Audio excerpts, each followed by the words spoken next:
जितनी ही खूबसूरत कश्मीर है उतने ही जायकेदार वहाँ के खाने हैं और उन्हीं में से आज हम बनाएंगे मटन वासवान, जिसे रोगने जोश भी कहा जाता है। सभी मसालों के फ्लेवर देते हुए इसे बनाएंगे।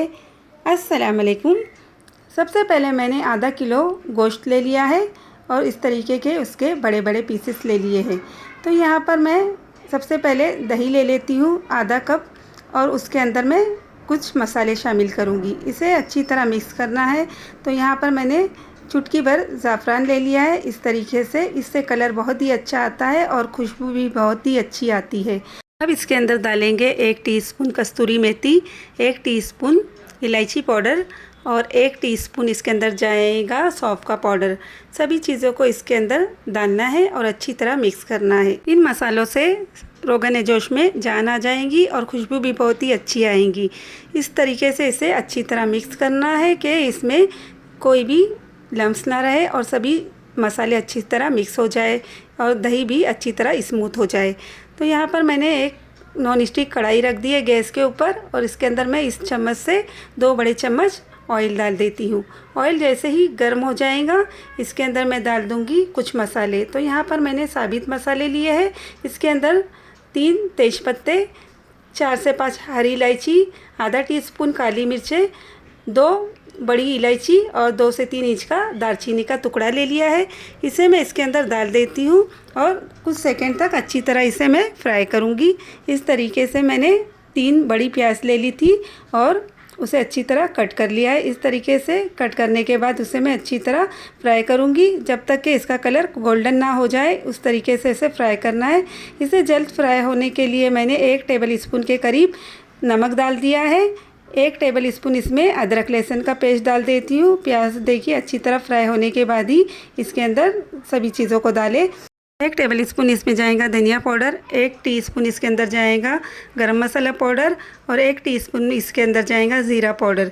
सभी चीज़ों को डालने के बाद अच्छी तरह मिक्स करना है। प्याज में नमक डालने की वजह से प्याज बहुत जल्द फ्राई हो जाती है, इसलिए नमक को आप पहले ही डालें। इसके अंदर मैंने अभी मिर्च पाउडर नहीं डाला है, वो इसलिए कि मैं आपको बाद में बताऊंगी। अभी मैं मसाले चले ना, इसके लिए मैं इसके अंदर डाल देती हूँ टोमेटो प्यूरी। तो 2 टमाटर लिए थे, उसे अच्छी तरह मिक्सी में ग्राइंड कर लिया था और प्यूरी बना ली थी। टमाटर का कच्चापन दूर होने के बाद ही इसके अंदर गोश्त को डालना है। गोश्त को इतना भूनना है कि इसका कलर अच्छी तरह चेंज हो जाए। तो यहाँ पर इसे मैंने डाल दिया है। अब इसे अच्छी तरह भून लूँगी। तो यहाँ पर फुल फ्लेम पर इसे भूनना है। तो देखिए इसका कलर चेंज हो चुका है और गोश्त पूरा वाइट हो चुका है। इस तरीके से इसे भूनना है। इसके अंदर मैं 1 लीटर के करीब पानी डाल देती हूँ। पानी डालने के बाद इसे कवर कर देती हूँ और तकरीबन 1 घंटे के लिए इसे रख देती हूँ। 1 घंटे बाद देखिए पानी कम हो चुका है और देखते हैं कि गोश्त गला के नहीं। तो यहाँ पर देख सकते हैं आप, एक मैंने बोटी ले ली है इस तरीके से। अभी ये बहुत गर्म है। अगर बोटी बहुत ही आसानी से टूट जाए, इस तरीके से सॉफ्ट हो जाए, तो समझिएगा गोश्त अच्छी तरह गल चुका है। अब इसे ज़्यादा कुक नहीं करेंगे। तो यहाँ पर मैंने जो दही का मिक्सचर बनाया था उसे इस स्टेज पर डाल देती हूँ। तो इस तरीके से अच्छी तरह मिक्स होने के बाद ही इसे डालें। तो यहाँ इससे बहुत ही गाढ़ा हमारा रोगन जोश तैयार होगा। अब आप सोच रहे होंगे इसके अंदर तो बिल्कुल भी कलर नहीं आया है। जो कश्मीर के लोग होते हैं इसके अंदर रतन जोत का इस्तेमाल करते हैं, जिसकी वजह से कलर बहुत ही अच्छा आता है। यहाँ पर मैंने 1 बड़ा चम्मच देसी घी ले लिया है। घी अच्छी तरह गर्म हो चुका है। इसके अंदर मैं ये कश्मीरी मसाला डाल देती हूँ जो कि कलर के लिए होता है और इससे बहुत ही अच्छा कलर आता है। क्योंकि रतन जोत हर किसी के पास नहीं होता, इसलिए वो इस कश्मीरी मिर्च पाउडर का यूज़ कर सकता है।